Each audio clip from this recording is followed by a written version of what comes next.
October 17, 9:27 a.m. Ethan Cole stood outside the conference room door and watched through the frosted glass as Chief Financial Officer Victor Kane pushed a stack of printed papers toward his wife. Victor's movement was gentle. So gentle it looked like he was handing over a glass of warm water. But when that stack of paper landed on the table, it made a dull thud. A 4 paper had weight too. 400 sheets stacked together formed one heavy block. Megan Carter did not lift her head. She sat at the head of the long table, wearing a camel cashmere coat. Her hair was pinned up without a single strand out of place. And a Mont Blanc pen rested between her fingers. Her fingertip tapped twice on the paper, as if confirming where to sign. Then she lowered her head and signed. The sound of the pen tip moving across paper could not pass through the glass. But Ethan saw her wrist move 3 times. Signature, date, and one column where she circled something. On the top page of that stack, his name was printed in bold black type, along with the 35% stake he held. The font was size 2, larger than any contract title he had ever seen, large enough to look like it was mocking him. 7 people sat in the conference room. The technical director, Owen Shaw, had his head lowered and was playing with his phone. His thumb swiped rapidly across the screen. But he had pressed the lock button 3 times already. The screen lit up and went dark and lit up again. He was not actually looking at anything. Sales Director Laura Wells was touching up her lipstick. A little mirror stood propped against a folder. She traced the lip line carefully. But halfway through, she stopped. The pencil hovered at the corner of her mouth. 3 representatives from the investors were also there. 2 wore glasses. 1 did not. The one without glasses was named Richard Wade. Ethan knew him. Just last month, Richard had been calling him brother. Now he sat with one leg crossed, talking to the man with glasses beside him. The corner of his mouth lifted, showing 4 teeth. The laughter was not loud, but it still came through. Through the door. Through the glass. Across the 6 feet of corridor where Ethan stood. It pierced his eardrums like a needle tip. Ethan pushed the door open. The hinge made a dry creak. The 7 people in the conference room looked up at the same time. The laughter stopped abruptly, like a recording cut off halfway. Laura's hand trembled. The lip liner dragged a red streak from the corner of her mouth. She quickly pulled out a tissue and wiped it. Owen flipped his phone face down on the table with a crisp slap. Richard put down his crossed leg. But the 4 teeth on his face had not fully disappeared yet. Half a curve still hung at the corner of his mouth. Megan looked up at him once. Her eyebrows did not move. Not even the faintest line appeared between them. It was as if she had merely seen a courier deliver documents. She lifted her hand, closed the stack of papers, and tapped the cover with her fingertip. "You're here." Her tone was as flat as an instruction manual. "Perfect timing. Sign it." She turned the papers around and pushed them across the table toward him. The paper slid over the solid wood table with a faint friction sound. But the conference room was too quiet. Quiet enough for Ethan to hear the paper corner scrape over the wood grain. The first page read, "Supplementary Equity Transfer Agreement." His 35% stake had been diluted to 22.7%. 3 new investors divided the remaining shares. Richard Wade's name was listed first, with his stake marked beside it. Ethan did not sit down. He stood at the end of the table, about 4 steps away from where Megan sat. That distance of 4 steps had taken him 6 years to walk. Owen looked up at him once, then lowered his head again. That glance was extremely brief. So brief Ethan almost missed it. But he still saw the movement beneath Owen's lower eyelid. As if something had bitten him. He blinked twice very quickly. "Ms. Carter," Ethan said. His voice was not loud. It sounded as if he were asking what they were eating for lunch. "Last month, you told me this financing round was coming in to help the company expand production capacity." "It is for expanding production capacity," Megan said. She unscrewed the pen cap, then screwed it back on. The sound of metal threads rubbing against each other was especially clear in the silence. "If it's for expanding capacity, why is my stake being diluted?" Megan removed the cap again and placed it on the paper. The Mont Blanc pen tip reflected a line of light under the lamp. Exactly into Ethan's eyes. "Because your technical delivery last quarter was 12 days late." She looked straight at Ethan. The board believes our progress on your side can no longer keep up. The delay was caused by the supply chain. The chips arrived 3 weeks late. I sent an email. You copied all shareholders. The supply chain contract was also signed by you. Megan's voice cooled. You manage RD. If the chips used by RD can't arrive on time, that is your problem. I saw the email. But the board only looks at results. Richard Wade, the investor without glasses, cleared his throat. He leaned back in his chair and folded his hands over his stomach. Mr. Cole, before we came in, we evaluated the company. Frankly speaking, your company's current core assets are channels and customer data. As for RD, to be honest, it's fairly replaceable. Fairly replaceable. Ethan repeated the words. Owen's finger paused. It was a pause so brief that most people would not notice. But Ethan saw it. Owen's middle finger hovered half an inch above the phone screen. Frozen there like a fly trapped in ice. Ethan saw that pause. Owen had been his technical deputy. From the 3rd year after the company was founded. Owen had followed him until now. 7 years. Owen had written 120.000 lines of code and stayed through more than 900 overnight shifts. He had only ever attended technical review meetings. He had never participated in board meetings. But today, he was sitting here, beside Victor Kane. The nameplate in front of him read, Technical Director. Board Member. Owen. Ethan said. When did you join the board? Owen did not lift his head. Yesterday. Who nominated you? Ms. Carter. Ethan nodded. Slowly. Once. Twice. On the 3rd nod, he stopped. His gaze moved away from Owen and returned to Megan's face. Megan was looking at him. There was no emotion in her eyes. It was like she was looking at a document waiting to be processed. Ethan picked up the agreement and turned to page 2. It clearly stated the new dividend ratio after the shareholder rights adjustment, as well as voting right allocations. There was also a small line. Original stake may be voluntarily transferred within 30 days. The company has priority repurchase rights at 1.3x the current valuation. If you want to leave, the company can buy you out at 1.3x. Megan said. 1.3x. Ethan set the paper down and pressed his finger on those 3 characters. The last financing valuation announced externally was 1.8x. That was the external number. The investor with glasses interrupted. Ethan knew him too. His name was Leo Grant. Bald head. Gold-rimmed glasses. Last month, he had sent Ethan a rose emoji on WhatsApp. Now he sat opposite, pushing his glasses up his nose. The actual transaction consideration is lower. After due diligence, we found that your company's technical application scenarios are overly concentrated, and its risk resistance is not ideal. Ethan looked at him once, then at Richard. Last month, Richard had privately asked Ethan about the licensing price for 2 technologies. At the time, Richard had said, "Brother, we're investing because of your technology." He even followed the text with a voice message. His tone so warm it sounded like he was swearing brotherhood. Now Richard sat across from him and said Ethan was replaceable. His fingers tapped on the table again and again, like he was keeping rhythm. Ethan picked up the pen. It was a shared pen from the conference room. A cheap zebra gel pen with a plastic shell that felt rough in the hand. Megan stared at his hand. Her gaze nailed itself to his knuckles. And even her breathing became silent. In the whole room, 8 pairs of eyes were fixed on that pen. The air grew thick, like honey that had not been stirred. After you sign, Megan said, speaking a little faster than before, RD will report to Owen from now on. You will transfer to CTO consultant. No office hours required. Compensation remains unchanged. But you won't handle specific business anymore. Ethan did not sign. He put down the pen. The barrel knocked against the paper. Click. He looked at Megan. How many years have we been married as of today? Laura's lipstick hand stopped. The lip liner slipped from the corner of her mouth and drew a red streak across her cheek. But she did not wipe it. She froze there. 6 years. Megan said. Don't talk about that here. Private matters don't belong in a board meeting. 6 years. Ethan's voice was flat.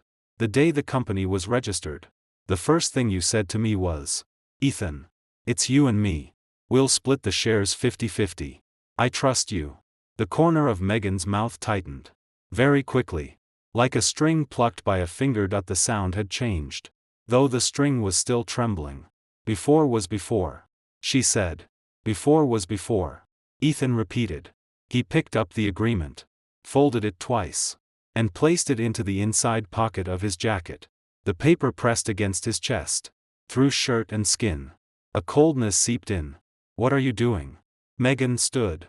She stood too quickly. The chair legs scraped against the floor with a sharp screech. I'm taking it home to read. Ethan said. I'll give you an answer tomorrow. He turned and walked out. Behind him. Richard said. Ms. Carter. This. His voice carried panic. As if half his throat had been stuffed with cotton. Megan said nothing. The conference room was deathly silent. Ethan reached the door and paused for one step. He did not turn back. His gaze landed on the frosted glass. His own reflection appeared on it. Blurred into a vague shape. Owen. He said. His voice neither high nor low. Like a greeting. You joined the board yesterday. That was fast. Owen's voice came from behind him. Dry as sandpaper scraping metal. Ethan. I'm just following arrangements. Ethan said. Following arrangements. He pushed the door and left. One hallway light was broken. The tube overhead flickered. A stretch of white light. A stretch of shadow. Alternating across his face. Every 2 seconds. The light went dark. When it came back. Ethan felt black spots filling his vision. He walked to the elevator and saw the cleaning lady mopping the floor. A dark blue plastic mop bucket sat in the corner. A tea leaf floating on the water surface. The woman wore navy work clothes. Keys hanging from her waist. When she saw him. She smiled. Good morning. Mr. Cole. When she smiled. The corners of her eyes were full of wrinkles. And sweat gathered inside them. Morning. Ethan said. He pressed the elevator button. The down arrow lit orange. The screen showed the elevator was on the 8th floor. When the elevator doors opened. He pulled out his phone and found a number. In his call history. The contact note read only Grant. Not Megan. Just a lonely Grant. It was Grant Fuller. His patent attorney. He called. The phone rang only half a tone before connecting. As if the other side had been waiting. Attorney Fuller. Ethan said. Lowering his voice. The authorization termination plan I asked you to prepare last month. How many patents have completed the process? The other end paused. Soft keyboard tapping came through. 43. All within the valid period. If all authorizations are terminated. The other party gets a 30-day transition period. 30 days. Yes. After 30 days. Usage rights are automatically withdrawn. During those 30 days. The other party must stop all new product development based on your patents. Existing inventory and already signed orders can continue. But no new production can be scheduled. Ethan entered the elevator. The metal doors slowly closed in front of him. The flickering hallway light was clipped into a narrow strip. He saw the cleaning lady still mopping. The water in the mop bucket shook once. Reflecting the flickering tube above. The tea leaf spun on the surface. Send the notice tomorrow. Ethan said. The elevator doors closed. The numbers began to jump. 9. 8. 7. He was alone inside. The fluorescent light buzzed like a moth trapped inside a lampshade. He lowered his head and looked at his phone. On the call history page. Beneath Grant. There was an unread WhatsApp message. He opened it. It was from Richard Wade 3 days ago. Mr. Cole. When you're free. Let's talk again about licensing. I've got a new idea on my side. I guarantee you'll be satisfied. Ethan scrolled upward. Above it were Richard's messages asking about technical parameters. The tone shifted from polite.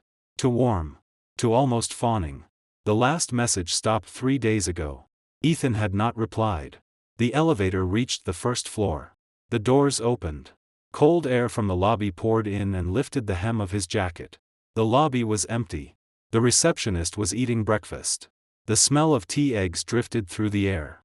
Hot and fragrant. Ethan walked out of the building. The October 17th sunlight was thin. Like a translucent veil over the sky. The camphor tree leaves downstairs had begun turning yellow. When the wind passed. They rustled.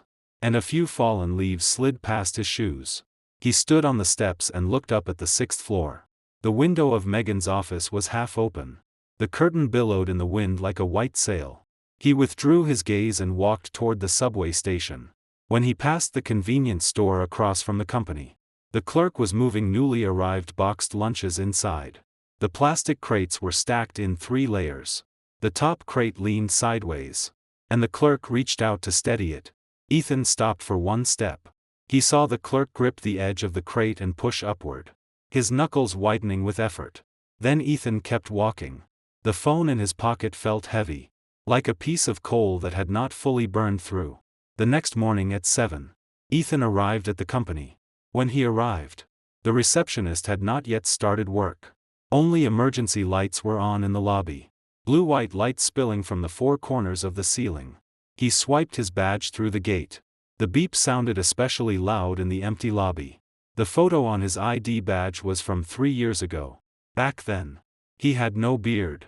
His hair was longer, and the corner of his mouth lifted slightly. There was a little light in his eyes. He went to his office. The door was not locked. Everything inside was the same as when he left yesterday. 2 piles of documents sat on the desk. Technical documents on the left. Contracts on the right. The desk calendar still showed October 16th. He had not flipped it yesterday. Today was the 17th, but he did not want to flip it now. He cleaned his desk. A laptop. There were several thin scratches on the screen, and crumbs were stuck in the keyboard gaps. A charger. The cable wound 3 times and tied with a rubber band. A succulent he had kept for 5 years. Dark green. Plump leaves. The pot was white ceramic, with a crack at the bottom. A mug with tea stains at the base. 3 overlapping brown circles that could not be scrubbed clean no matter how hard he tried. Several old contracts with curled covers and his signature in the lower right corner. He wrapped the succulent carefully in tissues and placed it into his backpack. 2 layers of tissue. Then a third. He was afraid the leaves would be knocked off. The laptop went in. The charger was wound neatly. Then he turned on the computer and handled the final matter. When the screen lit up, the wallpaper was code he had written himself. Green background. Black text. Dense C language. He logged into the company's patent management system and exported the list of 43 patents held under his personal name. Each item was marked with authorization status, remaining validity period, and authorization scope. 43 patents. 32 of them were the underlying technologies for the company's main products, accounting for 70% of the company's revenue. 12 were the core architecture for next-generation product pre-research, and every product line next year depended on them. One of them was written on the night Ethan and Megan received their marriage certificate. That night, they cooked noodles in their rental apartment. She helped him by chopping scallions and sprinkling them over the noodles. Then she went to sleep first. He sat at the desk, typing code until 4 in the morning. That piece of code was the core layer of an algorithm and later became the company's most profitable technical module. That night, she made him a bowl of noodles. The noodles had gone mushy, but he ate them. He printed the list. 6 pages of A4 paper. 15 items per page, with the 43rd item at the bottom of the final page. He looked at that sheet for 3 seconds. Then he signed. Hard. So hard the pen tip nearly pierced the page. Then he sent Grant a message. Send it. After sending it, he put his phone on silent. The moment the screen went black, he saw his face reflected on it. Unshaven. Dark circles under his eyes. At 8:30, Megan arrived. She wore that camel coat and held a cup of coffee printed with the company logo. When she walked in, her heel struck the marble floor in a quick rhythm. Tap, tap, tap, tap. She saw Ethan sitting in his office. Through the glass wall, he was placing a technical manual into a cardboard box. Megan froze for a moment. It was brief, but Ethan saw it. The fingers holding her coffee cup tightened. The paper cup was pinched into a crease.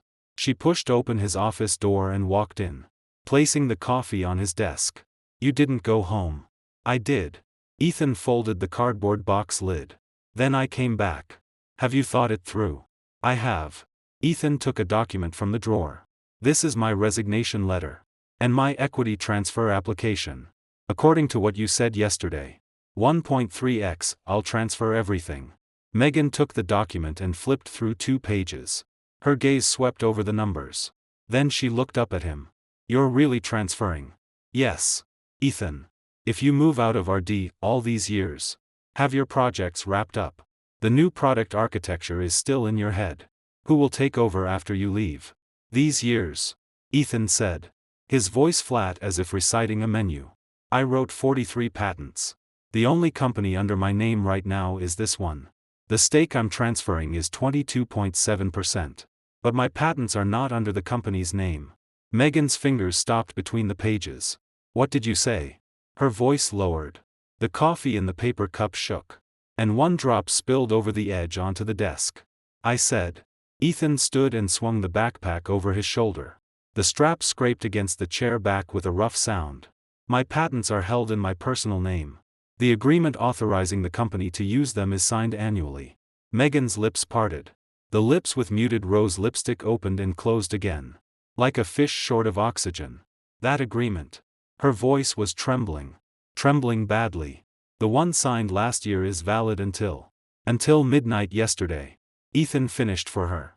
He tucked the succulent more firmly into the side pocket of his backpack to make sure it would not shake. Before you joined Richard and the others to amend the charter. You didn't look at legal's files once. You forgot. All company intellectual property is under my personal name. I authorize the company to use it. Renewing once a year. The one signed last year happened to expire today.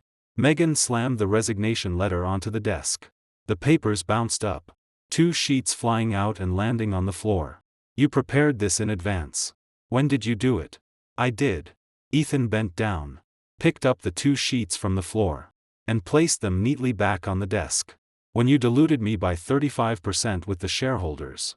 I did a little something too. Not much. Just 43 patents. I gave the foundation of 70% of your company's revenue a heads up. He walked out. Megan shouted behind him. Ethan. He did not stop. His steps were even. Not fast. Not slow.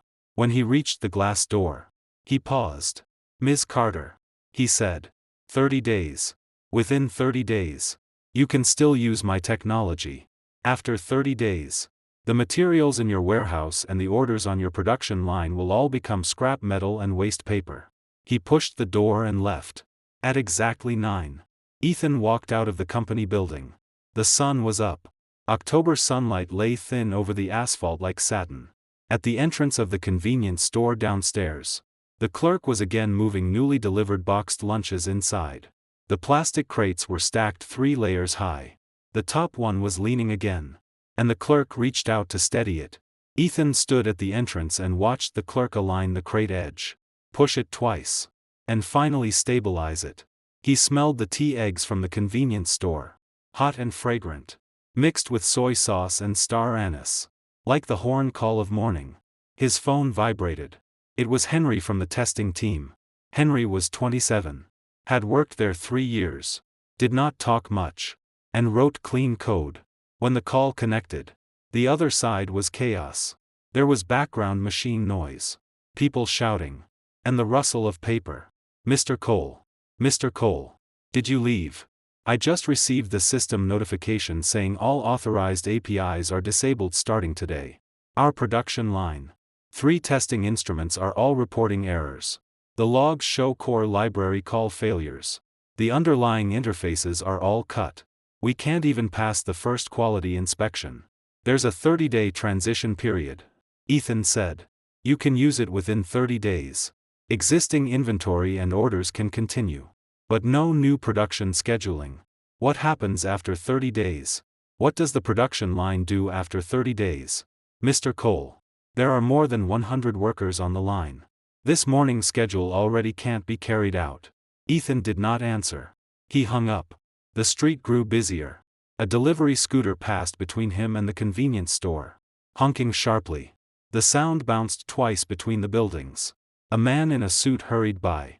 Briefcase under his arm. Phone pressed to his ear. Saying. No, that plan has to be redone. An old lady led a small white dog across the street. The dog walked 3 steps and stopped once. sniffing left and right. Ethan stood where he was and looked at his watch. 9:08 a.m. He did not go home. He went to the coffee shop across from the company and sat by the window. He ordered an Americano. The server was a young woman with a ponytail. She asked if he wanted anything else. He said no. When the coffee came, he stared at the black liquid in the cup. A thin layer of oil floated on the surface, reflecting the light from the window. From the window seat, he could see the company's 6th-floor lights. Megan's office was the left room on the 6th floor. The window was half open. The curtain billowed and fell in the wind. The light was on. Shadows moved. More than one. Ethan saw 3 or 4 black silhouettes pacing behind the glass. One of them waved a hand rapidly, as if losing their temper. The phone began ringing. One call after another, vibrating so hard the tabletop trembled. First, Laura Wells. Her voice came through sharp as fingernails scraping a blackboard. Mr. Cole. That patent authorization system. The 3 new clients we signed all use modules embedded with your authorized technology. Could you delay it a couple of days? The contracts include technical supply guarantees. If supply stops, we'll have to pay triple damages. Then Richard Wade. His voice was 8 degrees lower than yesterday. Warm as if he had become a different person. Mr. Cole. Mr. Cole. This is a misunderstanding. Yesterday was just procedural. You understand procedures, right? The technical side absolutely can't do without you. Can we sit down and renegotiate? Name your terms. Anything is negotiable. Ethan placed the phone face down on the table. The buzzing vibration was amplified by the tabletop. BZZ. BZZ. BZZ. Like a fly trapped inside a glass. He drank half the Americano. It had gone cold. The bitterness was heavier now, traveling from the tip of his tongue all the way down his throat. The 6th-floor light went out and came back on and off, like someone was repeatedly pressing the switch with shaking hands. He stared at that window. Sunlight reflected from the glass and stabbed his eyes enough that he narrowed them. 10 minutes later, Owen called. Ethan answered. The receiver was unusually quiet. Not even breathing could be heard. Owen's voice was chaotic, like he had just gotten off a treadmill and his breath was uneven. Ethan. The production line stopped. Stopped. Ethan lifted the coffee cup and found the bottom already empty. The core algorithm library of the 3 main SKUs can't call the underlying interfaces. All product factory inspections are stuck at step 1. The entire production line has been throwing errors from the very first process.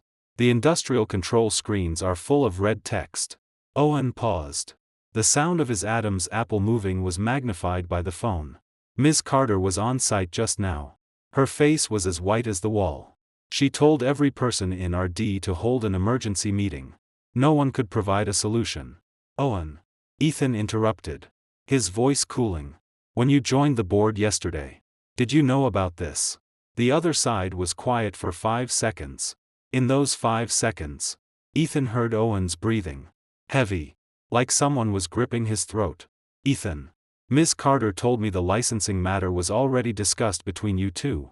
She told me to just manage RD and not worry about the business side. She said it was between husband and wife. And she would handle it. So I shouldn't overthink. Now you know. I know. Ethan. Can you? Owen's voice lowered until it was almost inaudible. Let the production line move first. Even just 3 days. There are $370 million in orders in transit. Logistics is jammed at the warehouse. Forklift drivers are sitting in their vehicles waiting. 4 big trucks are lined up outside. And the drivers aren't allowed to get out. Because once they get out and return, they have to repeat the entire security inspection. They've been waiting 12 hours. Ethan looked outside. The company doors opened. Megan rushed out. She did not wear her coat. Only a white blouse. The sleeves were rolled to mid-forearm. Her hair was messy. Several loose strands stuck to her forehead. She stood at the entrance and looked around. Then pulled out her phone and tapped rapidly on the screen. Ethan's phone rang. The screen showed wife. He looked once. Did not answer. The ringtone ended. 3 seconds later, it rang again. Still wife. He did not answer again. Megan paced at the company entrance. Her heel struck the floor tiles unsteadily. Her left foot twisted, and she grabbed the doorframe to avoid falling. Then she lowered her head to look at her phone. 2 seconds later, Ethan received messages. One after another. Where are you? The production line has stopped. Do you know what this means? The $370 million contract bet expires on the 3rd of next month. Clients are already calling, asking whether we have technical problems. Ethan.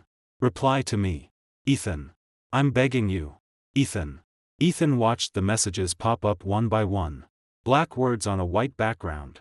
Each like a knife thrusting toward him. The final message was only his name. Ethan. Nothing after it. He finished the Americano. Coffee grounds clung to his lips. Astringent.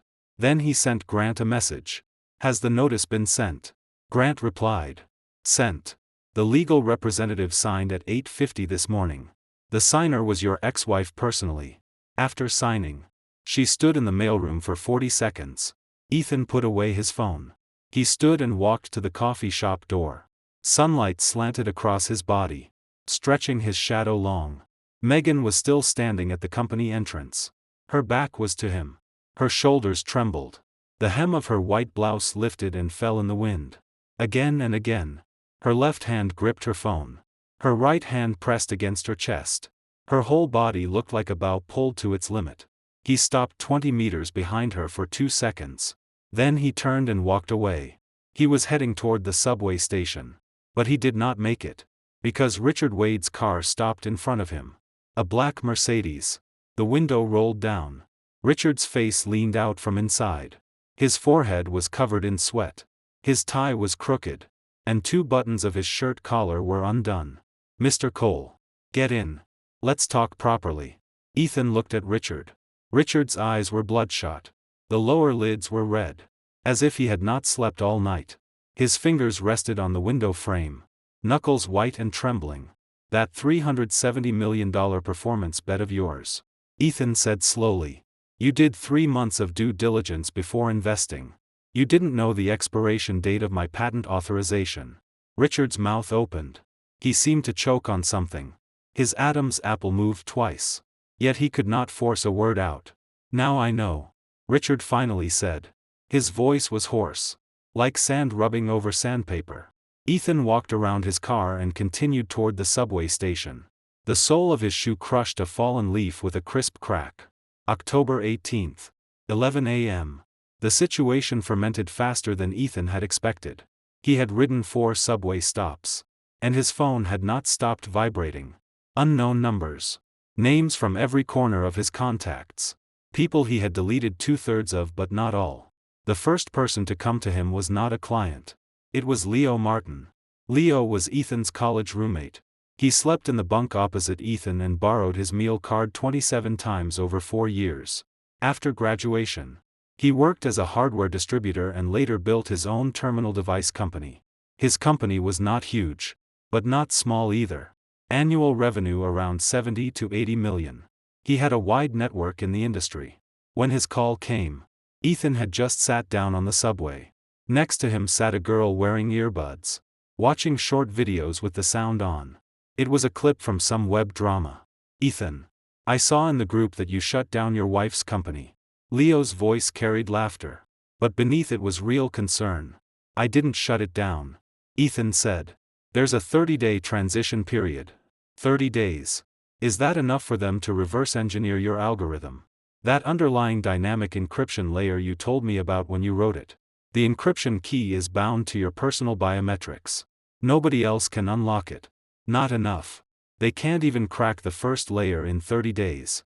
Leo was silent for 3 seconds. During those 3 seconds, the girl watching the short video laughed.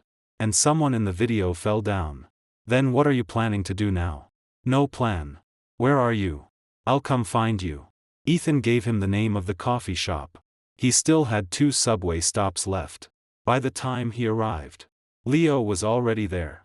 They often came to this coffee shop in the past. When working late, they would meet here. Leo drank lattes. Ethan drank Americanos. Today, 2 lattes were in front of Leo. One untouched. One half finished. With a faint lip mark on the rim. He leaned in a booth. wearing a navy jacket. His hair was thinner than before, but his energy was still there. When Leo saw him enter, he stood and waved. "Sit." Ethan sat. Leo pushed the untouched cup toward him. The cup bumped softly against the table. "You look bad. Didn't sleep last night.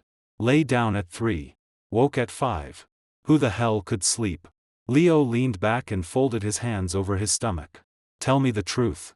Those 43 patents that if they're personally held by you, and you sent the termination notice, is every authorized party affected now?" "Yes. Including me." Ethan looked at him. Leo's face showed little expression, but the force in his interlaced fingers clearly increased, his knuckles turning white. "You took 3 of my licenses. The 3 smart lock modules. Fingerprint recognition. Facial liveness detection. Encrypted transmission protocol." "Yes," Leo said. "I received the system notice at 8 this morning. My production lines are stopped too. 3 smart lock production lines. All stopped." Ethan did not speak. He picked up the latte and took a sip. Milk foam clung to his lips. It was cloyingly sweet. Leo also lifted his own coffee and drank. "I'm not here to hold you accountable. I'm here to ask if you want to sell." "Sell what?" "The patents. The authorizations." Leo set down his cup and leaned forward, forearms on the table. "You have 43 patents total. I don't want all of them. And I can't eat all of them. But I can connect you with people who are willing. Richard and the others invested in that company because they wanted your technical base. Now that the base has been pulled out, that 300 million performance bet is basically running naked. Your patents are now at the best time to move." Ethan looked at the coffee in the cup. The milk foam gathered into a circle on the surface, exposing a small patch of brown liquid in the middle. "Find buyers for me." "Why?" "Because I don't want to see you let a winning hand rot in your grip," Leo said. "Also, Megan's side must already be looking for lawyers. You resigned yesterday and stopped the patents today. Is there any non-compete agreement in the middle? Could she claim the patents belong to marital property? Some of those patent applications were filed after you two married." Ethan's finger paused on the cup wall. The cup was warm, its heat passing through ceramic to his fingertip. "No. Sure. Ethan's voice was steady. "When the equity agreement was signed, Megan had legal draft a version without non-compete clauses. She said a husband and wife shop didn't need it. As for patent ownership, every patent application lists only my name in the rights holder column from beginning to end. There was a 6-month gap between the first application dates and our marriage date. In those 6 months, I wrote 17 patents." Leo froze. Then he laughed, showing his back teeth. "Your wife really did trust you back then." "Back then was back then. And now?" Ethan did not answer. He lowered his head and looked at the remaining coffee. The brown surface reflected a blurry halo from the ceiling spotlight. His phone lit up again. This time, it was an email. Sender, Megan Carter. Subject, urgent. He opened it. The email had only 4 lines. Black words on white background. Large spacing. As if her hands had trembled while typing. "Ethan. Within the 30-day transition period. Let's sign the authorization again. Name your terms. The company can't stop. There are 137 workers on the production line. 18 outsourced staff. And more than 80 suppliers in the supply chain. Everyone is waiting. Consider this me begging you." Ethan stared at the final line. The screen light was a little harsh. He lowered the brightness 1 level. Then another. Until those 4 words became gray and dim. He handed the phone to Leo. Leo took it, scrolled through, and returned it. "How are you going to reply?" Ethan placed the phone face down on the table. The screen lay against the metal surface. Those 4 words were pressed underneath it, as if covered by something. "I won't." "You won't." Leo frowned, the wrinkles between his brows forming a deep line. "You're holding the cards but not playing them. If you drag 30 days until the performance bet explodes, what good does that do you? Will those patents increase in value? Or are you hoping to buy back your shares at a lower price after Megan goes bankrupt? I'm not looking for benefits." "Then what do you want?" Ethan lifted his head. At the coffee shop entrance, the wind chime rang. The copper tubes collided with a crisp sound. Someone pushed the door open. A student in a school uniform came in, carrying a heavy backpack. A Doraemon charm hung from the zipper. He walked to the counter and stood on tiptoe, saying to the clerk, "1 hot chocolate." His voice was still youthful, clear before puberty fully arrived. Ethan looked at that student. The child took the cup carefully, cupped it in both hands, lowered his head, blew at the steam, then turned and left. The wind chime rang again. Ethan's voice was very soft, as if speaking to himself. "I just don't want other people making decisions for me anymore." Leo leaned back and looked at him for a long time. The gaze was not heavy, but it had weight, like a counterweight on a scale. Jazz played in the coffee shop. The light piano notes drifted, but could not cover the silence between them. "Fine," Leo finally said.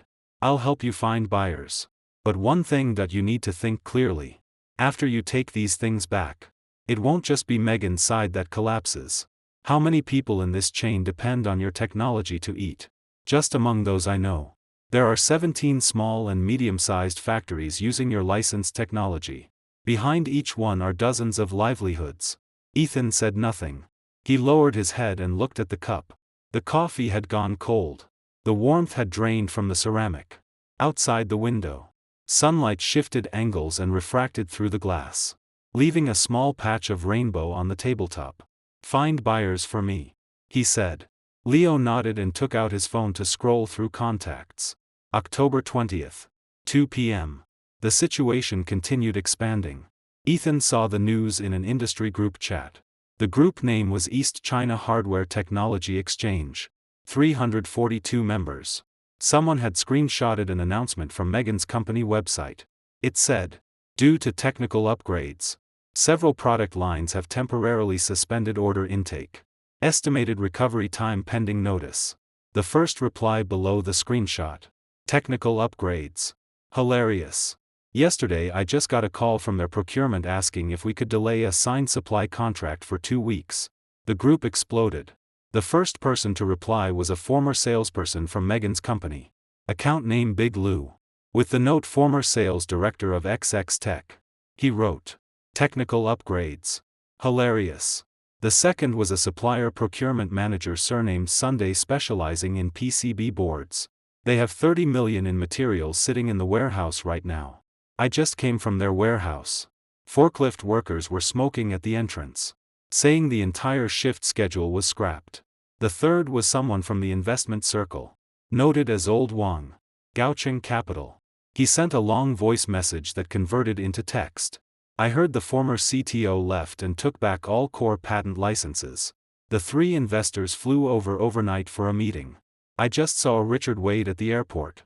His face looked like a corpse." Then Richard himself appeared in the group.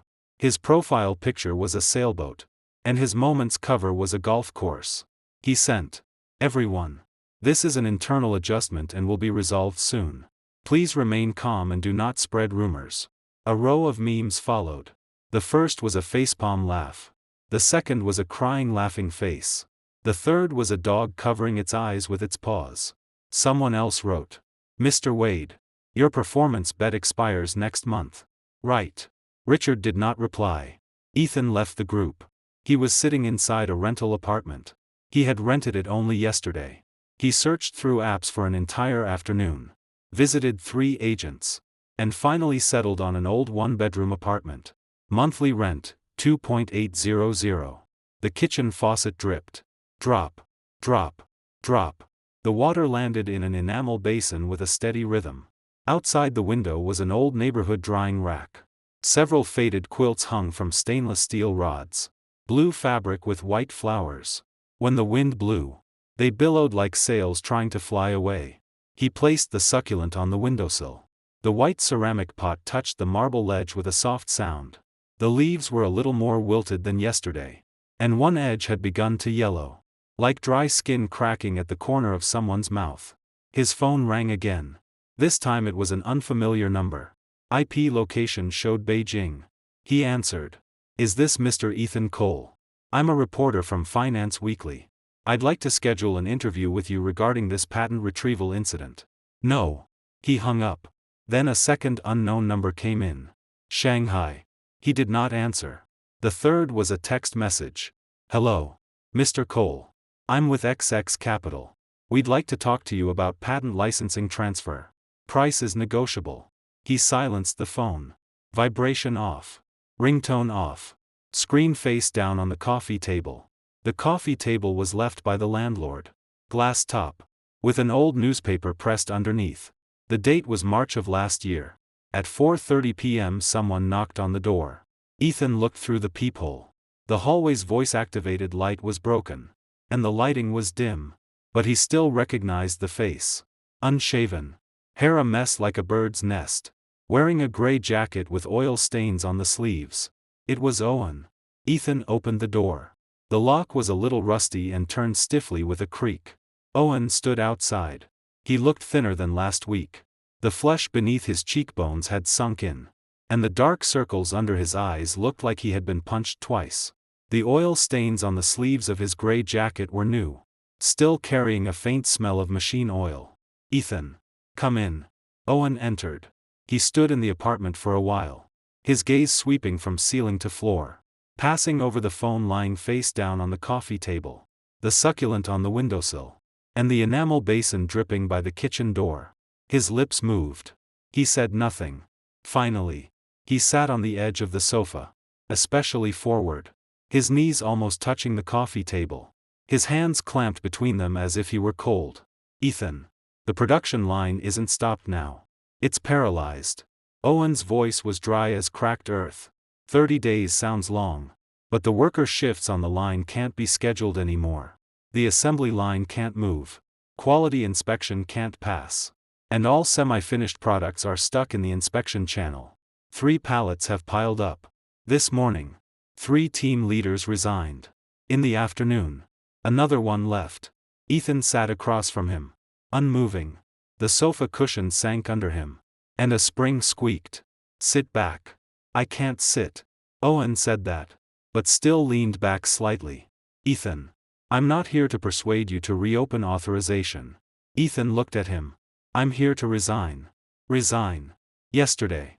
Ms. Carter asked me to deliver a message to you. Owen's voice grew lower and lower. So low it sounded like he was talking to himself. She wanted me to persuade you to come back. I said I'd try. But after I went back. She said in front of all RD that I had followed you for 6 years. So I should be able to persuade you. She said if I couldn't. Then I didn't have to work there either. Ethan was silent for a while. Outside the window. The quilts were lifted by the wind. Flapping. So you resigned. I resigned. Owen rubbed his hands. There were calluses on them. Thick yellow skin on the pads of his index and middle fingers from years of typing. When I told her I was leaving. I said Ethan never cursed me once when he left. The day I joined the board. He only said, following arrangements. He didn't blame me. Owen lifted his head. The corners of his eyes were red. As if smoked. Ethan. Of your 43 patents. 11 were completed with me back then. That cryptography module. That encryption layer framework. And the optimization versions of 3 algorithms that we wrote them together through 4 all-nighters. Ethan said nothing. Owen continued. Legally. If those 11 go to litigation. I could claim joint authorship. I consulted a lawyer. As long as there are work logs and email records. I can prove I made substantive code contributions. But you never put my name on them. What right do I have to claim anything? I don't even have the proof to claim. Because every submission record has only your name. Ethan said nothing. He watched Owen's fingers clasped over his knees. The joints white from force. Owen stood. When he stood. His knee clicked. I resigned. After that. Ms. Carter held a meeting with all of RD. She said if no replacement solution is found within 30 days. The company cash flow breaks on day 22. She asked the technical department who could take over your work. No one. One person spoke. Owen looked at Ethan. His gaze straight. Henry from testing. The one who called you the day you left. He said. I've read Mr. Cole's code for 3 years. And I still don't understand it. Then no one in RD said anything. Ethan closed his eyes. The fluorescent light buzzed overhead. The water in the enamel basin dripped steadily. Ethan. Owen's voice came from very close. I'm not asking you to reopen authorization. I only want to ask you one thing. When you registered those patents back then, why didn't you list me as co-inventor? Ethan opened his eyes. He looked at Owen. Owen was half a head shorter than him. But at that moment, he stood very straight. Sunlight from outside fell diagonally onto his shoulder, making the oil stains on his gray jacket even more obvious. Because you were too young then, Ethan said. 24. 2 years out of school. If your name had been attached, that patent would have followed you when you changed jobs. What I thought at the time was this: if you stayed here, the technology belonged to us both. If you left, it would still be yours. I didn't want to use patents to bind you. Owen froze. His lips parted slightly, as if something had struck him. His entire body remained still for 3 seconds. Then his Adam's apple moved. Something flashed in his eyes. But he did not let it fall. He stood for a long time. During that time, the only sounds in the apartment were dripping water and the quilts flapping outside the window. Wind blew across the drying rack, and the stainless steel rods whined, like someone crying. Then Owen turned away and faced the window. Outside, those faded quilts billowed into sails, the blue and white patterns rolling in the wind. Ethan, Owen said, his back to him. 6 years. And you never told me that. Megan doesn't know. Right. She doesn't know. She only knows the patents were written by you and me together. But she never asked why your name wasn't on them. Owen stood there, back turned. His shoulders moved, very slightly, as if a bird had flapped between his shoulder blades. I'm leaving, Owen said. His voice was rougher than before. He walked to the door and placed his hand on the knob. The knob was copper, already covered in a layer of green rust, rough to the touch. Ethan, what are you going to do next? I don't know. That's succulent. Owen glanced back at the windowsill. It needs watering. The leaf edges are yellow because it's short of water, not because of sun. The door closed. The copper knob bounced back with a click. Owen's footsteps sounded in the hallway, descending step by step, growing farther away. Only Ethan remained inside. He walked to the windowsill and looked at the succulent. The leaves were even more wilted than earlier. That yellow edge had turned worse, curling up like paper burned by fire. He went to the kitchen and drew water. When the faucet opened, water rushed out and splashed his hand. He filled half a small bowl and slowly poured it into the soil. The sound of water seeping down was faint, like something absorbing. Then he returned to the sofa and sat. Outside, the quilts still drifted. The sun tilted westward, shining in from above and pulling a long rectangle of light across the floor. The phone screen lit once. Silent mode made no sound. But the screen light stung his eyes. It was Megan. Not a call. Not an email. A social media post. Megan had posted it. Ethan opened it. Her cover photo was still the one from their trip to Lake Area 2 years ago. The two of them stood by the water, their shadows stretched long by sunlight. Her profile picture had not changed either. It was a photo of her holding the company's first product, eyes curved in a bright smile. The caption had only 2 words: "Hold on." The picture was of the 6th floor conference room. Documents covered the table.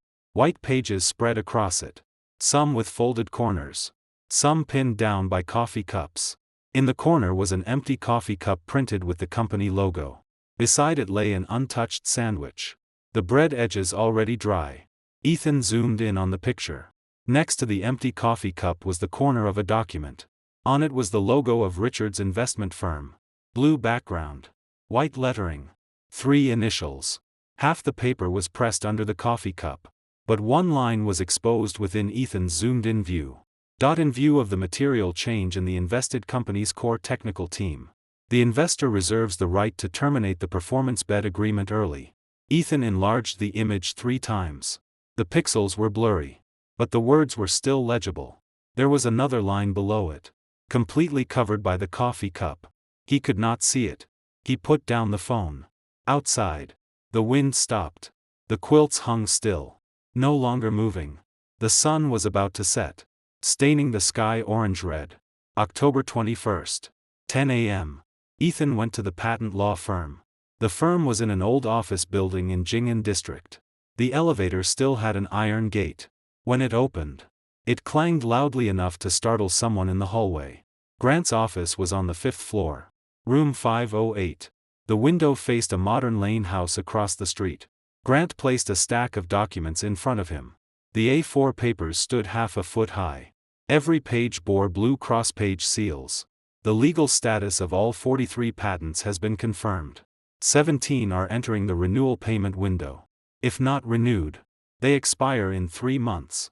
Your last renewal was 2 years ago. 3 months left. Renew. Ethan signed. The pen scratched across paper. One name after another. 17 signatures in a row. Also, Grant said, pushing his glasses up his nose. Yesterday 6 institutions came to inquire. One offered a very high price. Their condition is a one-time buyout of 30-year global authorization rights. Quote, 230 million. Paid in full. Which one? I can't say the name easily. But standing behind it is one of the 3 investors from your ex-wife's company. It doesn't show in public corporate checks. But after penetrating 3 layers, the shareholder lists overlap. Ethan put down the pen. The barrel hit the desk. Click. So on one hand, they're preparing to withdraw from the performance bet. On the other hand, they want to bottom fish my patents at a low price. That's the idea. Grant folded his hands on the desk. Also, your ex-wife sent a letter yesterday. She claims your termination of patent authorization is suspected of maliciously damaging company interests. And she requested the court issue a temporary injunction restoring authorization. The language was intense. It used the words malicious and urgent. Did the court accept? It accepted the case. But the temporary injunction application was rejected. Grant narrowed his eyes slightly behind his lenses. The reason, the patent holder lawfully terminated authorization. Which does not constitute an emergency. The judge wrote a 4-page ruling. Mainly based on Article 15 and Article 20 of the patent law. You're completely legal. Ethan nodded. He stood and walked to the window. The office window faced the building across the street. Downstairs, someone was handing out flyers. A person in a mascot costume was giving balloons to passing children. The balloons were red, swaying in midair as the wind tugged them sideways. Grant, he said, I want to do something. Go ahead. Put all 43 patents under open licensing. Grant's hand stopped. He had been spinning a pen. The pen slipped from his fingers and snapped onto the desk. Open licensing. What do you mean? Open permission. Ethan's gaze remained on the red balloon outside. Any company, any individual, can apply for authorization at a unified rate. Set the fee at 1/3 of the industry average. Online application. Approval within 2 days. No negotiation. No additional conditions. As long as they have a valid business license, they can apply. Are you crazy? Grant stood. The chair legs scraped against the floor with a rough sound. Do you know what this will do? Your patents are scarce resources right now. Demand exceeds supply. If you set a fixed public price, you'll smash the entire market price system. I know. You know. Then why are you still doing this? The customers your ex-wife's company locked in with exclusive authorization can all go find other manufacturers using the same technology overnight. You're helping everyone while undermining your own platform. Ethan turned. Sunlight from the window fell exactly on his shoulder. I'm not undermining my platform. I'm undermining Richard Wade's. They thought they could turn my patents into bargaining chips. Then I'll make those chips into market currency that anyone can afford. Grant took off his glasses and wiped them. He wiped slowly. From the upper left corner to the lower right. Then again. Ethan. Think this through. By doing this, you're tearing through the floor price of the entire track. All your patents become a public resource pool. Your ex-wife's company loses every competitive advantage. If those patents were exclusively licensed, you could earn tens of millions in authorization fees every year. I know. What are you after? Ethan looked outside. The person in the mascot costume handed the last balloon to a little girl. The balloon was red, floating in midair, especially bright among the gray buildings. The girl took the balloon and looked up, squinting in the light. I'm after this, Ethan said. From now on, if they want to use my things, they follow my rules. Grant was silent for a long time. The wall clock in the office ticked. Every second sounded like a nail being hammered. "Fine," Grant said. "I'll draft the announcement. But let me say one ugly thing first. That ex-wife of yours will hate you for the rest of her life." Ethan said nothing. He remembered that night when she cooked him noodles. The noodles had gone mushy and stuck together. The scallions had sunk to the bottom of the bowl. He ate them. Even drank the soup. Back then, they had nothing. Only a rental apartment, a folding table, and 2 plastic stools. "Draft the announcement," he said. October 22nd. The announcement was released. All 43 of Ethan's patents were open for licensing. The fee was 1/3 of the industry average. Application submitted online.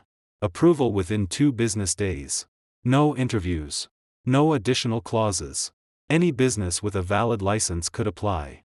40 minutes after the news was released, Leo called. "Ethan, have you looked at the group?" "No." "Open it." Ethan opened WhatsApp. He had rejoined the industry group yesterday because Leo said, "If you're not in the group, they'll spread it even worse." Now there were over 2,000 unread messages. He scrolled to the top. The first message forwarded a screenshot of the patent firm's announcement. Blue background. White text. Bold title. Announcement regarding open licensing of 43 patent technologies under Mr. Ethan Cole's name. The second reply was from the owner of a terminal factory. Converted from a voice message. "Is this real?" In the past, applying for Mr. Cole's authorization took 3 months. Now we can apply online. The third reply. Just submitted an application. Received confirmation email 5 minutes later. The fee is 1/3 of before. I calculated it. Cost cut by 40%. The fourth reply. Our factory's 3 SKU module costs are cut by 60%. We used to use your ex-wife's company's white label solution. Now we can use the original technology directly. The fifth reply came from Richard. His profile picture was still that sailboat. But his tone had changed. So anxious his sentences no longer connected properly. "Mr. Cole, we can discuss this again. Before open licensing, you should at least have notified us. We are partners." No one responded to Richard. Below was a reply from the owner of a small factory. Only 3 words. "Holy shit." Then a string of thumbs-up emojis. The sixth reply was a meme. A cat poking its head out of a cardboard box. Captioned, "What the hell?" Ethan scrolled down. Messages flew by. A dozen per minute. Some asked about application procedures. Some calculated costs. Some shared screenshots of Megan's company website. Their technical upgrade announcement had been removed and replaced with, "Order intake suspended." At the 19th message, Ethan stopped. Megan had spoken in the group. Her profile picture was the company product logo. She sent a short paragraph. But each word looked carved by a knife. "Ethan Cole. Come out. Let's talk face to face. The company is not yours alone. Do you know what today's announcement has done? All our clients now think we treated them like suckers. They're all reconciling accounts and demanding renegotiation." No one dared respond. The group's flood of messages suddenly slowed. Like someone had pressed pause. After about 3 minutes, an anonymous user sent, "So when you diluted his shares, the company was yours alone." That message was withdrawn. But screenshots had already spread through the group. People sent question marks. People sent ha ha ha. Someone sent a voice message. The converted text showed. "Excellent." Ethan exited the group chat. His phone rang again. "Megan." He answered. The other end was silent for 5 seconds. In those 5 seconds, he heard her breathing. Fast. Uneven.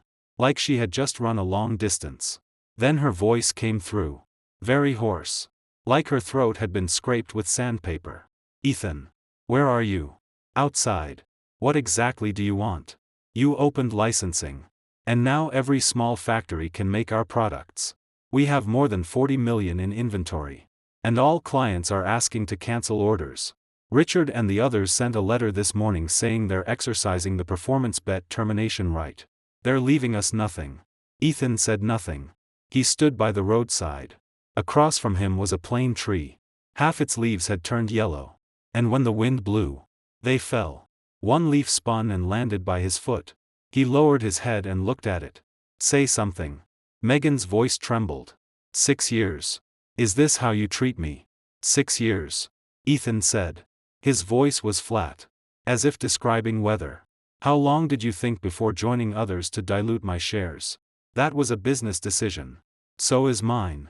Business decisions. Each side uses its own ability. A sound came from the other end. Like a phone hitting a table. A dull, heavy blow. Then Megan's voice sounded again. Much lower than before. Low enough to almost be a whisper. Ethan. I'm pregnant. Ethan's fingers tightened around the phone. The plastic case creaked in his palm. Another leaf fell from the plane tree, sliding past his shoulder. 2 months. Megan said. I found out the morning you left. I didn't tell you because I thought you would stay. I thought you were just throwing a tantrum. Wind blew from the street corner. Late October wind already carried a chill, scraping the face like a thin blade. Ethan stood roadside, looking at the plane tree across from him. The crown swayed in the wind. Leaves fell one after another, covering the ground in gold. At the convenience store entrance, that same clerk was moving boxed lunches again. 3 layers of plastic crates. The top one was leaning again, and the clerk reached out to steady it. Megan. Ethan said softly. Tell me the truth. What truth? When you joined Richard and the others to dilute my shares, was that decided before financing or after? After. It was Richard's proposal after he came in. After the first due diligence ended. He asked me out to dinner alone. He proposed it. And you agreed. I agreed.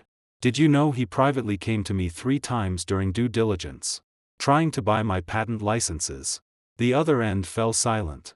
Wind passed through the microphone with a low rush. Ethan. He didn't know my authorization agreement with you was renewed annually.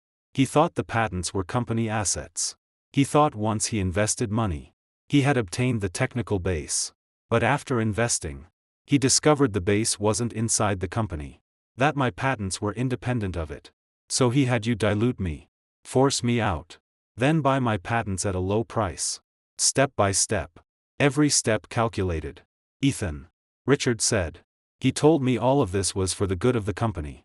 He said your technology mattered. But management mattered more. He said if you only managed R&D and not operations, it would affect decision-making efficiency. What he said doesn't matter. Ethan said. What matters is that you chose to believe him. Megan did not speak. Only breathing remained. Heavier and heavier. Like someone struggling with pressure on their chest. Ethan saw the clerk finally steady the top plastic crate. He bent down, aligned the edge, pushed it twice, then patted dust from his hands. Megan. Ethan said. Your company.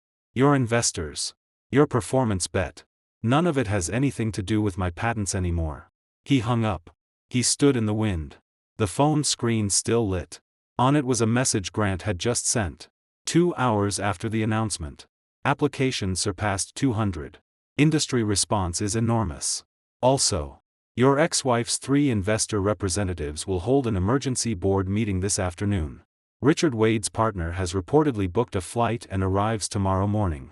Ethan replied with a mem. He put the phone into his pocket. Plane tree leaves continued falling. One landed on his shoulder.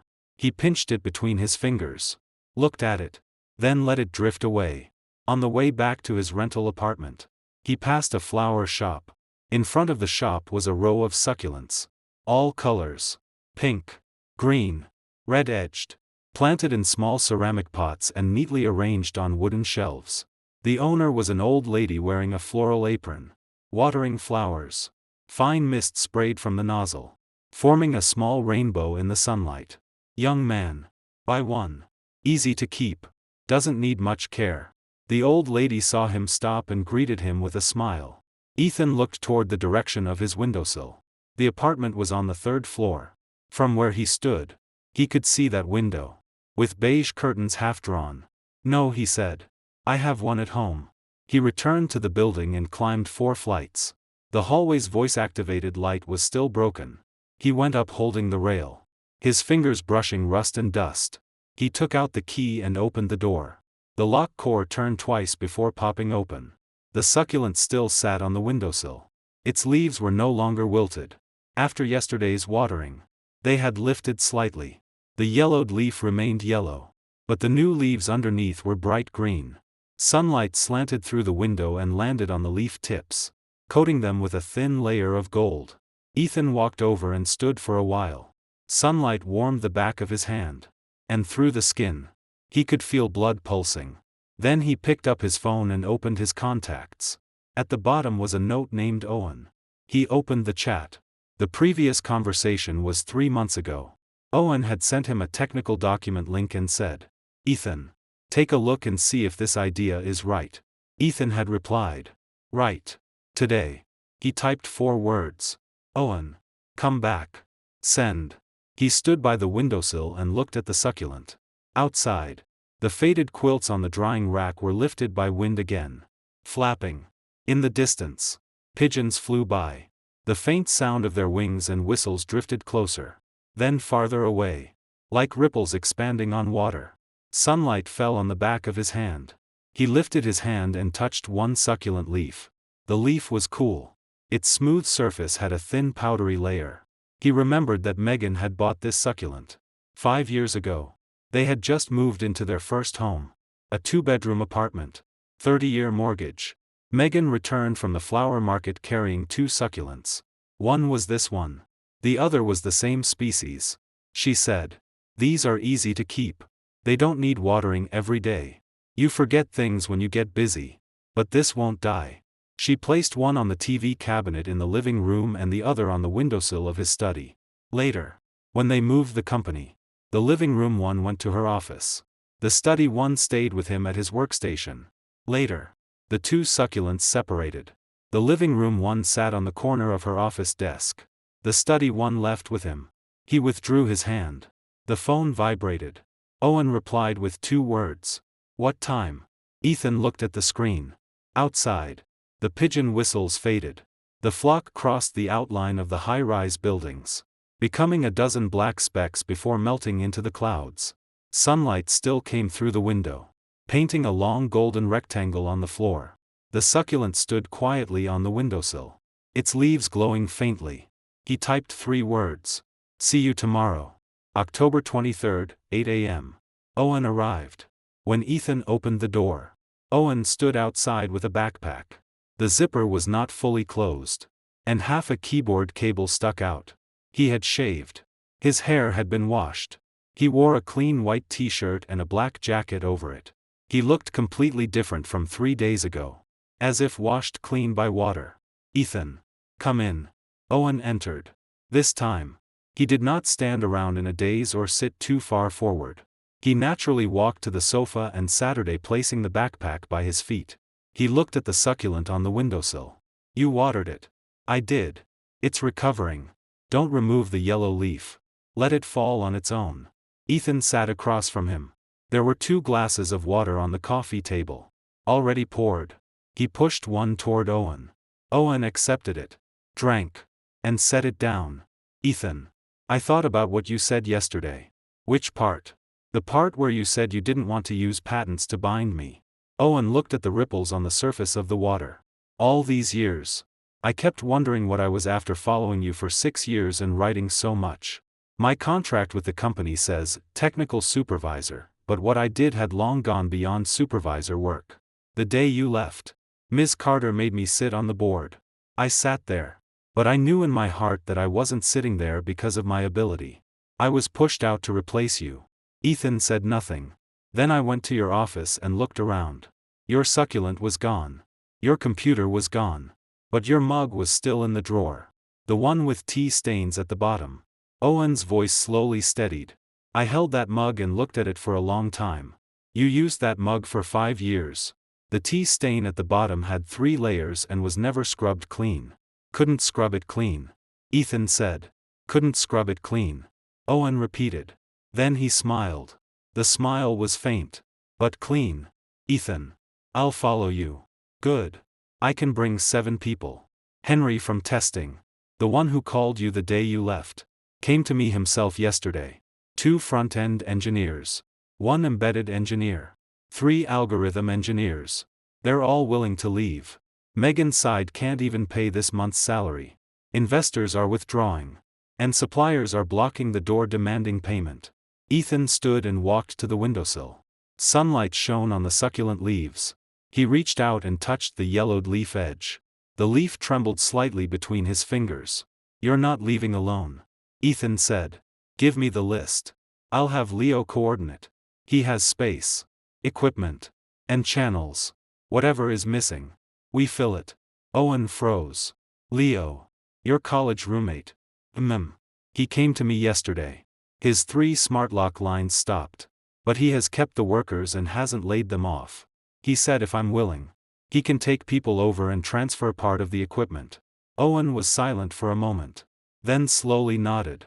His gaze moved from the succulent to Ethan's face. The corner of his mouth lifted. Ethan. You're tearing the company apart and reorganizing it. Not tearing it apart. Ethan said. Taking back what belongs to me. The two looked at each other. Outside. The quilts were lifted by wind again. Flapping. Sunlight fell between them. And tiny dust particles floated in the golden block of light. What time do we pick them up? Owen asked. 10. Leo arranged a minibus at the back door of your company. Owen stood and patted his pants. Fine. At the door. He turned back and looked at Ethan. Ethan. I saw your open licensing announcement. You did what I always wanted to do but never had the courage to do. Ethan did not speak. He watched Owen push open the door and leave. His footsteps sounded in the stairwell. Firm. Rhythmic. Descending one step at a time. Ethan returned to the windowsill. The succulent stood quietly. Sunlight falling on its leaves. He picked up his phone and sent Leo a message. The people are ready. Leo replied with an okay gesture. Ethan put the phone in his pocket and stood by the window, looking down at the street. At 10. The sunlight was just right, slanting the shadow of a breakfast cart across the ground. In the alley behind the company, a silver-gray minibus waited. October 24, 9 a.m. Megan stood in the company lobby. Ethan heard this from Leo. Leo sent him a photo taken from across the street. In the photo, Megan stood in the center of the lobby, wearing that camel coat. But the buttons were done wrong. The top button was fastened into the second buttonhole, making the hem uneven. She clutched a folder. Her knuckles white. Half the lobby was empty. The receptionist station was vacant. The computer screen was black. The pot hose on the counter drooped completely. The express delivery shelf was full of uncollected packages. The top cardboard box had half its tape torn open, exposing documents inside. Leo said on WhatsApp. She arrived at 9 and stood there for 5 minutes without moving. Richard's car stopped at the entrance for 30 minutes. But he never got out. Ethan did not reply. He sat in the rental apartment with a laptop open in front of him. On the screen was the architecture diagram for a new project. This was something he and Owen had reconstructed over the past few days. Based on his patent technology, they redesigned the product architecture, removed all commercial parts overlapping with Megan's company, and focused on customized vertical industry solutions. The doorbell rang. Ethan looked through the peephole. Leo. He opened the door. Leo walked in carrying 2 coffees. 1 Americano. 1 latte. He handed the Americano to Ethan, sat on the sofa with his latte, and said, "Guess who I just saw?" "Who?" "Richard." Leo took a sip. He talked to Megan at the company entrance for 20 minutes. I watched through the glass. He was waving his arms around. Megan didn't move the entire time. Then he left. Before his car drove away, he rolled down the window and shouted something. What did he shout? Couldn't hear. But the mouth shape was probably, "Go find him." Leo set the coffee on the table. "Ethan. Richard and his people are pulling out. The performance bet termination notice has officially been issued. He's flying back to New York this afternoon. Not 1 cent of that $300 million will be paid out." Ethan took a sip of coffee. Normal. Their due diligence report had major omissions. And post-investment management had systemic risk. Their LPs won't let them off. What they want most now is to cut ties. What will Megan do? Ethan did not answer. The light outside dimmed as a cloud covered the sun. He set down the coffee cup. Click. She emailed me. Ethan said. What did she say? A long email. More than 4,000 words. Starting from the first day we met. How we rented the first office. How we wrote the first line of code. How we signed the first order. When she wrote about the financing, she said Richard forced her. She said Richard showed her the risk items in the due diligence report and told her the investment money wouldn't be released unless my equity was diluted. Leo frowned. Do you believe her? Half. Ethan said. Richard definitely pressured her. But the pen that signed was hers. Did you reply? No. Do you plan to? Ethan stood and walked to the windowsill. The succulent looked good today. The leaves were plump and gave off a healthy green glow. The yellow leaf had fallen on its own, lying dry and small on the windowsill. No, he said. What I need to do is move forward. Not look back. Leo leaned against the sofa back and looked at him for a long time. Steam rose from the coffee cup, forming a thin white ribbon in the sunlight. Fine. Leo said. Then let's talk business. I already have legal preparing the registration materials for the new company. Have you decided on a name? Ethan looked outside. The sky was very blue today. The clouds were thin, like pulled cotton. A plane was climbing in the distance, drawing a white trail across the blue before it slowly spread apart. I've decided. What is it?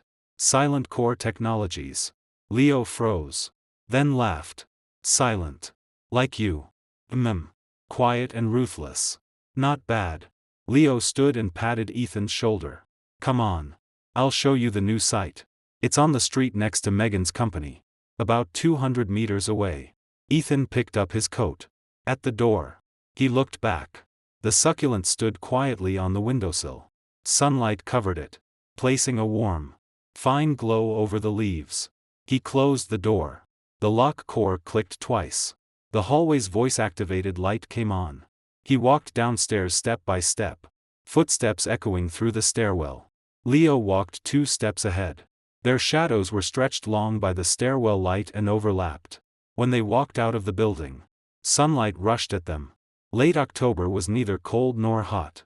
The air carried the last sweet scent of osmanthus blossoms. Someone was walking a dog on the street, and the dog pulled its owner forward rapidly. The convenience store clerk was moving goods again. This time, drink crates, stacked one by one, very neatly. Ethan stopped and took a deep breath. The cool air entered his nose and lungs like a mouthful of iced water. He took out his phone. 3 unread messages. The first was from Owen. People are all here. 7 of them. Henry said he updated his resume last night. The second was from Grant. Another 37 companies applied for licenses. Total authorized companies now exceed 400. Among your ex-wife's top 10 clients, 8 have already submitted applications. The third was from Megan. No text. Only a picture. Ethan opened it and zoomed in. It was an ultrasound image. Black and white. A tiny embryo curled at the center. Like a bean. Under the photo was a line of text. Due date next May. Boy. Ethan looked at that photo for a long time. Sunlight reflected on the phone screen, making him narrow his eyes. Then he put the phone away. Let's go, he said to Leo.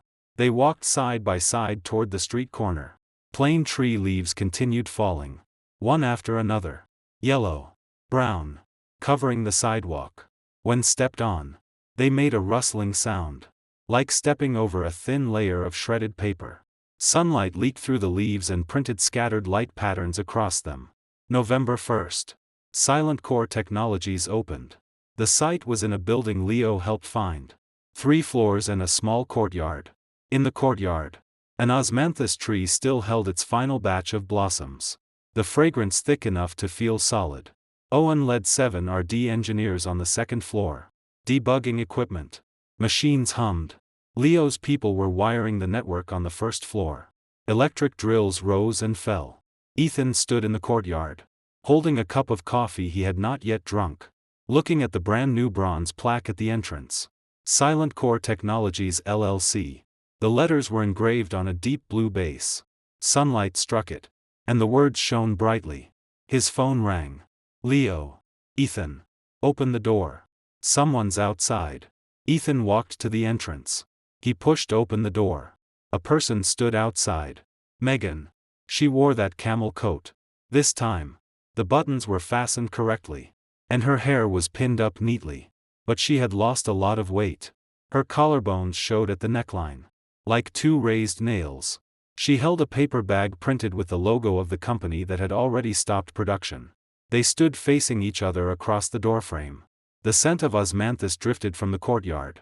So thick it made people a little dizzy. "Ethan," Megan said. Her voice was steadier than during the last call. But still very light. As if afraid of waking someone. "You came. I saw your new company." Megan's gaze passed over his shoulder, landing on the osmanthus tree in the courtyard. Then returned to his face. "Fast. Not bad. This is for you." She handed over the paper bag. Ethan accepted it. The bag was very light. He opened it and glanced inside. It was a mug. At the bottom were 3 layers of brown tea stains. His mug. "I found it in your office drawer," Megan said. "You left in a hurry that day and forgot it." "Thank you." Ethan placed the paper bag on the stone step by the door. Megan stood still. She looked at Ethan. Her lips moved. As if organizing words. "Ethan. That email I sent. Did you read it?" "I read it. What do you think?" Ethan was silent for several seconds.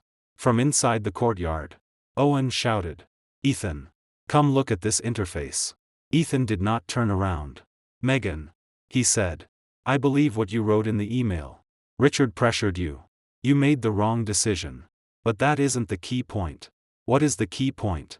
"The key point is that when you signed, you thought about yourself. You didn't think about us." Megan's shoulders moved. Very slightly. But the hem of her coat trembled. "I'm pregnant. I found out the morning you left. I didn't have time to tell you. If you had known earlier, would you have changed your mind?" Megan did not speak. Wind poured in from the alley and scattered the ends of her hair. She lifted a hand to smooth it behind her ear. Her fingers paused there. "I don't know," she said. Ethan said. "I don't know either." There were 2 steps between them. A few osmanthus blossoms fell from the tree, landing on the stone steps as tiny golden grains. "The company," Megan said, "held its final board meeting this morning. Richard's side has officially withdrawn. The performance bet termination notice has taken effect. The company will begin bankruptcy liquidation next month. I'll sell the house to repay the suppliers." Ethan said nothing. "I'm not here to beg you." Megan's voice lowered. "I just wanted to see you. You've seen me." "I have." Megan turned and left. Her heels struck the stone path. Tap, tap, tap. Step by step. She walked out of the alley. At the corner, she paused. She did not turn back. She stood for about 2 seconds. Then turned the corner and disappeared. Ethan stood at the door, looking at the empty alley entrance. The osmanthus scent remained. The sunlight remained. In the distance, electric drills and welding sounds mixed together with metallic clinks. He bent down, picked up the paper bag from the step, and took out the mug. The 3 layers of tea stains at the bottom were still there. Brown rings stacked one over another. He turned the cup in his hand, looked at it, then carried it back inside. Owen leaned out from the courtyard. "Ethan. Who was that?" "Someone from the past," Ethan said. "Here to return something." "What?" Ethan lifted the mug. "The mug. The one from my old office." Owen glanced at it and did not ask further. "Come look at this. I reconstructed the second layer of the new architecture. You changed one parameter based on the old version. And operating efficiency improved by 37%. But I feel it can still go a little higher." Ethan placed the mug on the windowsill. Beside it was the succulent. He had brought it from the rental apartment and placed it on the windowsill of the new office. The white ceramic pot stood next to the tea-stained mug. Sunlight fell over both, making the cup wall and leaves shine. He walked inside and stood before Owen's screen. Code filled the entire monitor. Green background. White text. Ethan read 2 lines. Then tapped the keyboard a few times. "Here," he said. "This loop can be optimized 1 more layer. Raise the cache hit rate." Owen leaned over and looked for a while. Then he slammed the table. "Damn. Right. Why didn't I think of that?" They looked at each other and laughed at the same time. Sunlight entered through the window, illuminating dust clearly in the office. One grain after another. slowly drifting through the light beam. November 15th. Silent Core received its first major order. A client introduced by Leo, an industrial control systems company with annual revenue over 500 million. The other party's technical director said over the phone. In the past, applying for your authorization took 3 months. Now online applications are approved in 2 days. Your open licensing model has lowered the entry threshold for the entire industry. Ethan hung up and sent Leo a message. Signed. 3-year framework.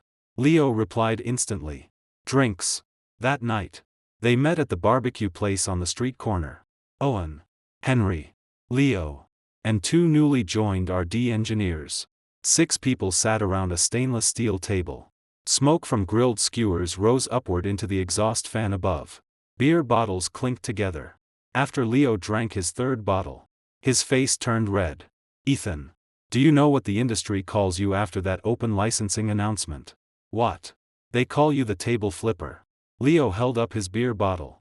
They say you flipped the table on everyone who used to eat through technology monopolies. Now every small factory can use your technology and no longer gets choked by your ex-wife's company. Owen laughed beside him. Not just small factories. A listed company applied 2 days ago. Their CTO called personally.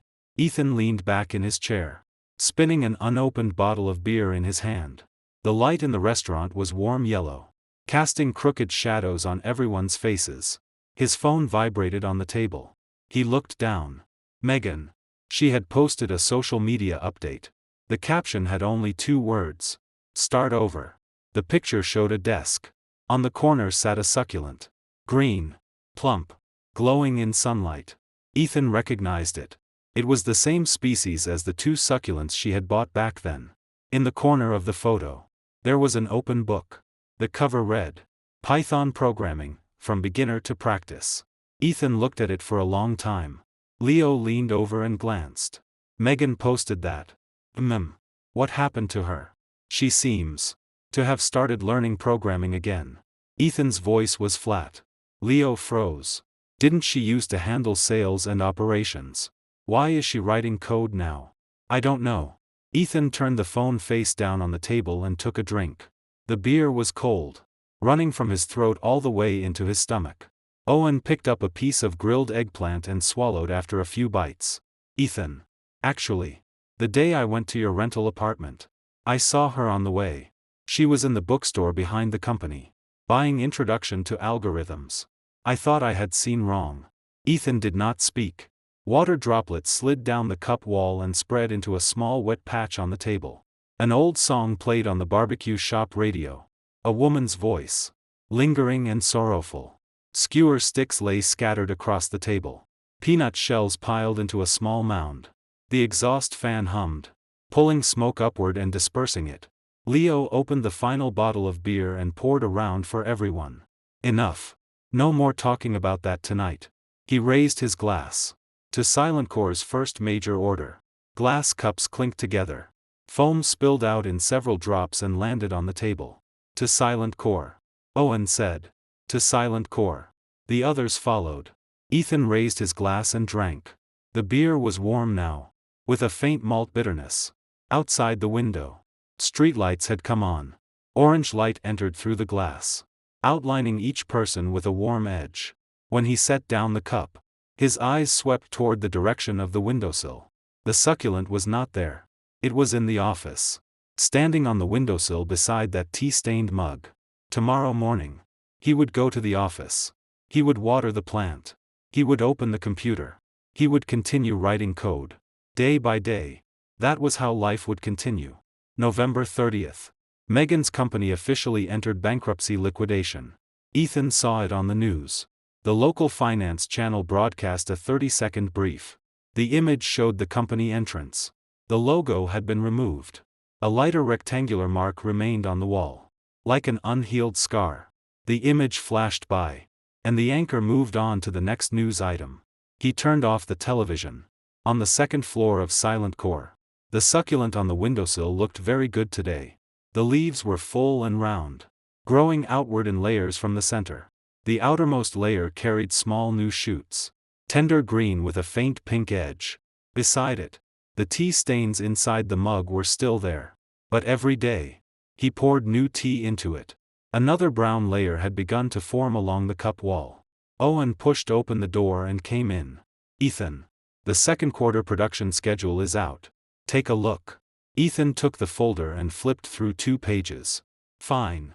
Arrange it like this. Next month we add 2 new lines. You oversee debugging." "Okay." Owen reached the door. Then turned back. "By the way, a package came downstairs earlier. No sender. What is it?" "I put it on your desk." Owen left. Ethan lowered his head and looked at the desk. At the corner sat a craft paper package. Not large. A little wider than his palm. Wrapped several times with clear tape.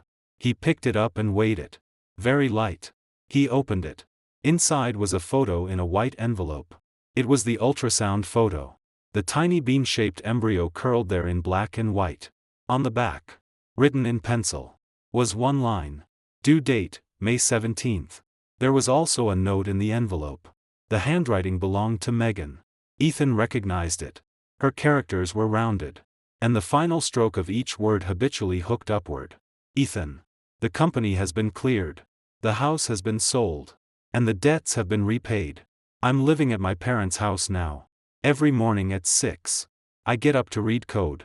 I've been reading that encryption layer you wrote for 2 weeks. And I still don't understand the first section. But I'll keep reading. As for the child, I'll raise him myself. You don't need to worry. Build your silent core. I won't disturb you. That succulent that I at the original one from your study. Or did you buy another?" At the bottom of the note was a tiny smiley face drawn with a ballpoint pen. The corners of its mouth lifted. Ethan folded the note and placed it back into the envelope. He picked up the ultrasound photo and looked at it again. That tiny embryo curled there like a seed. He walked to the windowsill. The succulent stood quietly. Sunlight fell on its outermost new shoots. And the tender green leaf tips glowed. He took out his phone and opened his contacts. He scrolled to the name Megan and stopped for 2 seconds. Then he typed 4 words. The original one. Send. He put the phone back into his pocket and returned to sit at his desk. The screen was lit. Dense green and white code filled the monitor. He typed 2 letters. The cursor blinked. Then he began typing.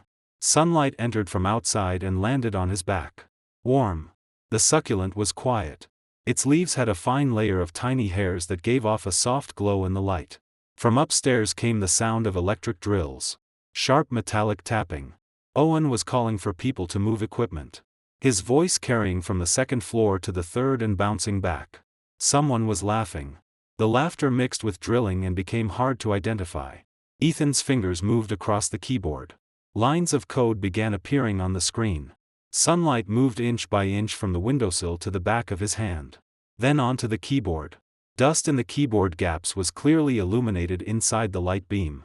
Grain by grain. Floating. He typed a whole section. Paused. Then lifted the tea-stained mug from the windowsill and took a sip. The tea was warm and bitter.